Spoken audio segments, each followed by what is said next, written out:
মালদা জেলা প্রশাসনের সহযোগিতায় সম্মাননা জ্ঞাপন অনুষ্ঠান অনুষ্ঠিত হলো মালদা কলেজ অডিটোরিয়ামে।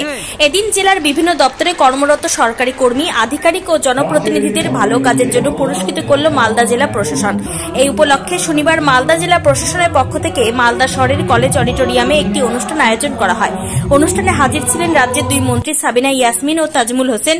এছাড়াও উপস্থিত ছিলেন জেলাশাসক নিতিন সিংহানিয়া, মালদা জেলা পরিষদের সভাধিপতি লিপিকা বর্মন ঘোষ, বিধায়ক আব্দুর রহিম বক্সি, সাবিত্রী মিত্র, সমর মুখার্জি, চন্দনা সরকার, ইংরেজবাজার পৌরসভার চেয়ারম্যান কৃষ্ণেন্দু চৌধুরী, পুরাতন মালদা পৌরসভার চেয়ারম্যান কার্তিক ঘোষ সহ অন্যান্যরা।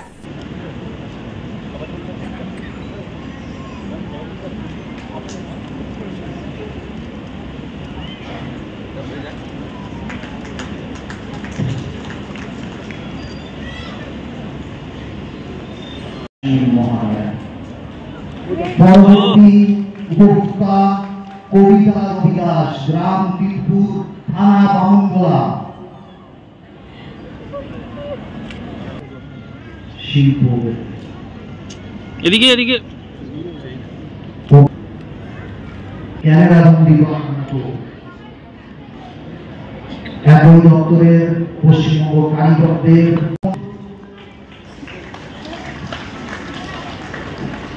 কৃষি দপ্তরের কৃষি যন্ত্রাংশ ভাড়া কেন্দ্র। আজকে অ্যাওয়ার্ড দেওয়া হচ্ছে, এর জন্য আন্তরিকভাবে আমি জেলা শাসককে ধন্যবাদ জানাই এই উত্তম কাজের জন্য।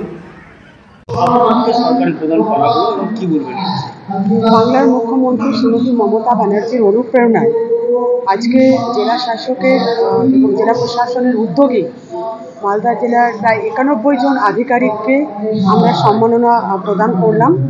পশ্চিমবঙ্গ সরকারের যে বিভিন্ন দফতর আছে, বিভিন্ন দফতরের মোটামুটি 100 জনকে আমরা এখান থেকে সম্বর্ধনা জানিয়েছি, যারা খুব ভালোভাবে কাজ করছেন।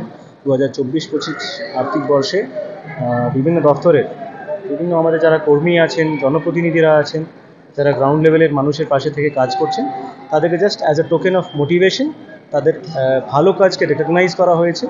এবং 2025-26-এর একটা যে আমরা রোড ম্যাপ তৈরি করেছি, যে পুরো বিভিন্ন দফতরে কীভাবে ভালো ভালো কাজ আমরা করতে পারি, সেটাও আজকে আলোচনা হয়েছে।